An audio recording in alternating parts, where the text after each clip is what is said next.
What's up guys and welcome back to On The Brick, where today I have for you this custom Thunderjaw from Horizon Zero Dawn. This MOC was designed by Nichola aka Serial Builder and contains approximately 4,735 pieces. And I have such a love-hate relationship with this thing for various reasons that I'll go into. First of all, Horizon Zero Dawn is one of my all-time favorite games. I love the story in it, I love the world, I love all these creatures, or robots, or whatever you want to call them, mechs or whatever. I just love how it all comes together and thought it was a really great game. I haven't quite been able to play the sequel yet, but I am so looking forward to doing that as soon as I can. But if you've played the original, then you know the Thunderjaw is one of the hardest enemies to defeat. It is huge, it is very powerful, and they kind of make a big deal about being able to bring one down. So it's no surprise, especially considering its mechanized form, that someone decided to build this using Technic, and I think it worked great. Nichola was able to capture the look of this thing extremely well. When I look at this, there's no, oh, I can kind of see it. No, this is the Thunderjaw, and because it's done in Technic style, it looks as mechanical as it does in the real game. It includes all the weapons and some maneuverability as well, and really, this thing is just extremely well designed, albeit a little bit frustrating in areas. Unfortunately, I have not quite been able to get the new tall neck set, which comes with a proper Aloy figure. So instead, here is an amazing Captain Hauser from Clone Army Customs, and if I zoom out, you can see just how huge this thing really is compared to a minifigure, and yes, this is actually minifig scale. At least I'm pretty sure it is. I'll explain why I'm not 100% confident on that in just a little bit. But first, let's talk about how you put this thing together, and to start with, if you don't like Technic, this is not the build for you,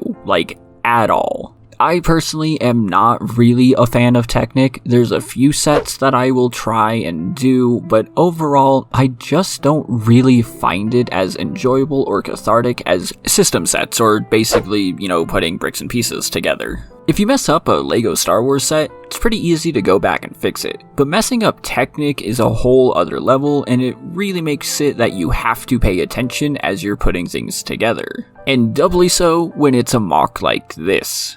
So because I'm not really a fan of Technic, I did not enjoy the first about 60% of actually building this thing. It took almost a week just to build the Technic structure itself. However, that's not because it was bad or anything, that's just, like I said, because I don't like Technic. If you do, if that's something you enjoy, then you'll have no problem here. It's not really anything that was extra difficult or anything like that. It's a pretty straightforward build, and it works very well. Now, because of the size and the weight of this thing, it does have this built-in stand, which is where most of the weight is actually distributed. Everything in front and behind this is actually pretty even and not too heavy. And it also helps that there is a whole Technic structure literally throughout this entire thing. You're basically building the skeleton of the Thunderjaw as you go along. And it actually does look really cool when you start doing it. Like I said, it can just be a little tedious at points. But the really nice thing about this, and well, about Technic in general, is that it's not just adding stability and strength, but it's setting up for the rest of the build so you can add all these armor parts, weapons, and all that afterwards without it being some overcomplicated mess.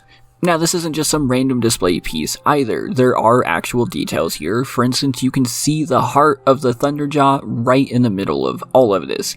Technically, you can move these armor pieces to be able to expose it, but my legs are kind of in the way, and this is a really big pain to try and move, so I'd rather just not. And speaking of the legs, boy, these are something. This is one of the biggest submodels that you work on here. Each side is perfectly mirrored, but you do one and then the other, of course, and it's really something. Because, again, just like the rest of this build, not only is it aesthetically looking nice, but these, unlike the rest of the build, actually hold weight to them as well, so everything is distributed between the two legs and that base between them. And I just really love how these things look. I like how Nichola captured the claws on the bottom, which are all articulate, by the way. You can move them however you want, but the rest of it also looks pretty nice. It's a good mix between system builds and Technic builds to get this armor look and to have it actually be functional as well. And like I said, you can actually move them, and in all honesty, it's not that hard at all. When I said it was a pain, it's more because of the setup I have for filming than because of the build itself. Then, like I said, there are armor pieces that you put onto all of this. This is the neck armor here, and each and every single one of these pieces is individually built and then added on so that you can remove it just like you could in the game. Now, again, because of my filming setup, I'm not gonna quite do that here, but it is really easy to do. All of these are connected by a single joint, and it works really well. So with the new Aloy figure that came out, if you want to set it up so that she's like fighting this thing and winning, you could easily remove some of this armor, and it's not going to be super difficult to do. Because of how this all comes together, you could set up a diorama with the utmost of ease. One part that I did find a little weird was this section here that goes between the legs and the machine guns. I believe this is the ammo for the machine guns, which makes me wonder how they get more ammo, but anyway, the instructions on this area aren't very clear. There's supposed to be like a twisting pattern to all of these bricks, but it just doesn't really look that great, and then you also have to use this two-piece and you have to like bend it so that it's at this right shape and everything. It's just a little awkward to do. Once you get it on there, it's fine, but it's not the easiest part of this build. One of my personal favorite parts of this build though are the guns that it connects to. There is a limited amount of maneuverability here, but I love the use of these claw pieces to add to the detail and make it look like it does. This is a really nice build in my opinion, and it's actually separate from the rest of the head. So again, if you wanted to, you could just pop it off and make it seem like Aloy destroyed it. It's really that easy to do amongst the entire build here. In fact, the head as a whole is its own submodel. I guess if you really wanted to take it off, you could. I wouldn't really recommend it. And again, I think it captures the head of the Thunderjaw very well. You can open up these sections in the front. They do flop open, so you can have it so it's like screaming at you or something, or close it, whichever one you prefer. But one notable area that I do have to talk about are the eyes. In the instructions, these are supposed to be a light trans blue, or basically the color of any blue lightsaber. Now, this is the part where I tell you that this is all built using non-Lego. I actually did buy this as just a part kit, no instructions were included. And for some reason, where I got it from provided dark blue lightsaber pieces instead. Now, I have a whole ton of extra lightsaber pieces anyway, so I switched out some of them to see if it would make a difference, and honestly, no it didn't. You can't really tell which one's light blue or dark blue, and that kinda sucks because it doesn't really look like this thing has any eyes then. And I do find it a little interesting that in the picture for the Thunderjaw on the website to get the instructions, this is the one part of the picture that's edited to make the eyes glow. That's a little disingenuous. Now, I don't think that Nichola is trying to be deceitful with that picture. In fact, both the Grazer and the Sawtooth have edited eyes as well. I just think that it kind of covers up the one area of this build that doesn't work like he probably hoped it would.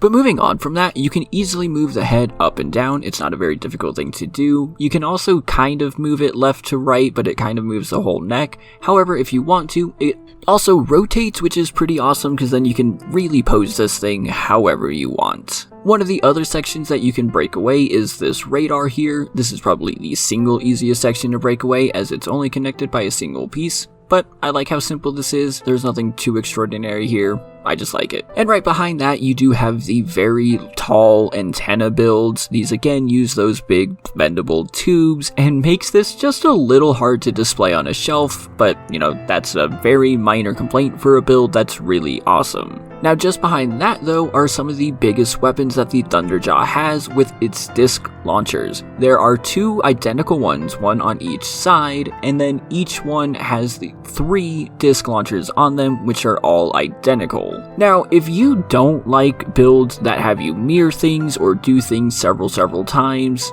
you're probably going to struggle with this too, because not only are you mirroring this and the parts within this, but then there's also the armor pieces, the legs, and all of that. So it's a really, really repetitive build at times. And right about when I started building these disc launchers is when I really started to feel that. At this point and through the rest of the build, everything you do is pretty much mirrored. And between the two disc launchers, you do have some of these canisters. I just think they look really nice. There's nothing too special about them. But behind them is another thing that you mirror with two more canisters, I guess they're called. Once again, these pop off, and now these are a little easy to pop off if you do hit them wrong, but your hands probably aren't going to be going here anyway, so it should be okay. And then just like the front and the neck, the back here does also have armor. These are once again connected pretty simply, but they are a little more difficult to remove. However, the toe ball joints do allow you to maneuver these a lot easier and set them up however you so want. And then the last really major section here is the tail, and I do like this. This was one of my favorite parts to put together, and it really, really completes this set without it. You can, of course, move it. If you really want to, you can move it up and down. That takes a little bit more work, but the flexibility of the set does allow you to basically swing this tail if you so want to. Now, we kind of just looked at this section here, but this curved black and white piece on both sides is a little weird. It has some trouble staying on there because of how it's connected, so just be careful if you're building this section. And I honestly don't know why I'm having so much trouble keeping it on. It's not like it's very loosely connected or anything. It has two joints, but it just keeps getting knocked off whenever I have to move this. Now, one aspect that really surprises me is the fact that almost everything on here can be removed, but it doesn't fall off easily, unlike that one section that I just showed off. Like, you're never going to accidentally knock off these disc launchers. In fact, you might knock off the radar here. Like I said, it's probably the easiest thing to move. But if you're handling this or moving it around, you don't need to worry about the armor falling off or anything like that. It stays in pretty well and only comes out if you want it to. So overall, despite finding this as a rather tedious build throughout most of it, I do think the end result is really amazing, and I am so happy to have this. The same guy made a Thunderjaw, but unfortunately, I don't think I'll be getting it. While I think the instructions look amazing, they are way too expensive. First of all, the guy wants $60 for this, but they do something that I'm just not okay with. Look, when Brick Vault charges you $70 for some instructions, that's absolutely a ripoff, but at least at the end of the day, the instructions are yours. You can download them, have them, and they are yours. So if for some reason you want to build 10 slave ones, you can, and you can do so from wherever you want. You can have those instructions on your Google Drive, you can do it on your computer, on a tablet, on your phone, on whatever is easiest for you. But Nichola didn't like the fact that non-LEGO companies were selling part kits of his MOC. And you know what? I think that's fine. A lot of people aren't okay with it, but I just don't think most of them are handling it in the correct way, and Nichola handled it in a pretty bad way, honestly. I mean, it was technically effective, but in the long run, I think it's actually going to hurt himself. Okay, let me put it this way. I bought the instructions for the Thunderjaw a few years ago from Brick Vault on their website, pretty much as soon as it came out, actually. However, if you go to Brick Vault's website, you'll notice it's not there anymore. They have also taken down the video they made about the Thunderjaw, so if you go to YouTube wanting to see their review, you're not going to find it. Instead, you're going to find someone else's Thunderjaw MOC. The reason for this is because Nichola did not want his instructions to be mass distributed. Instead, he wants to keep them on his own website, which sounds fine until you realize that you cannot actually download them. Under the terms on his website, it very clearly says that instructions can't be downloaded, but instead they will be visualized inside the purchased products of your MOC Bay account. Because sure, you're temporarily stopping non-LEGO companies from doing it, and look, they've already gotten around it. They are already going to sell his Thunderjaw set, so it didn't even really work. But more importantly, it's just inconveniencing anyone who does actually want to support him and by his instructions. Because having it connected only to that MOCBay account means several things. First, it's now just become a little bit more difficult to be able to build a set anywhere but on my computer. Sure, all I have to do is log into MOCBay on either a tablet or a phone, but that's extra steps I shouldn't have to do, especially after I've already paid you. Imagine you went to the drive-thru at McDonald's, but they told you had to eat your meal in the parking lot. That's not really how it works. But second, what happens if MOCBay just stops being a website? What if they stop paying for it or maintaining it? And suddenly, then what? You don't have access to the thing that you paid for and bought? Or maybe you forget your information for the website, or that it's even there. Like, there is a legitimately correct way to stop people from being able to steal your instructions without knowing that they are yours. And stopping people from being able to download them is not the correct way to do that. In fact, just look at what Rich Boy J does. He's only ever had one MOC ever stolen, and it was a recent one, and I can give you one really good guess as to why. It's not that he's not very well known, it's that his instructions are custom made to include him in them in every single page. So even if they're taken, you're going to know, oh, this is from Rich Boy J. And the absolute craziest thing about it is that I built this using non-Lego, and it's still perfect. It is still a fantastic build. I just saved a little bit of money doing it. But look, if you want to buy the instructions for yourself, I will still have them linked down below because, I don't know, maybe you're okay with it. But I will tell you that building this using real Lego is going to cost you a whole lot more than the $200 it cost me. And if that's worth it to you, then awesome.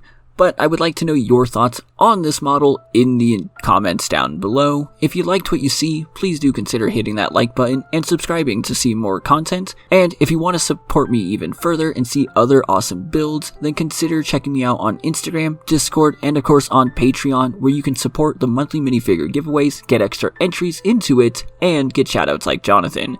Thank you all so much for watching, and I'll see you next time.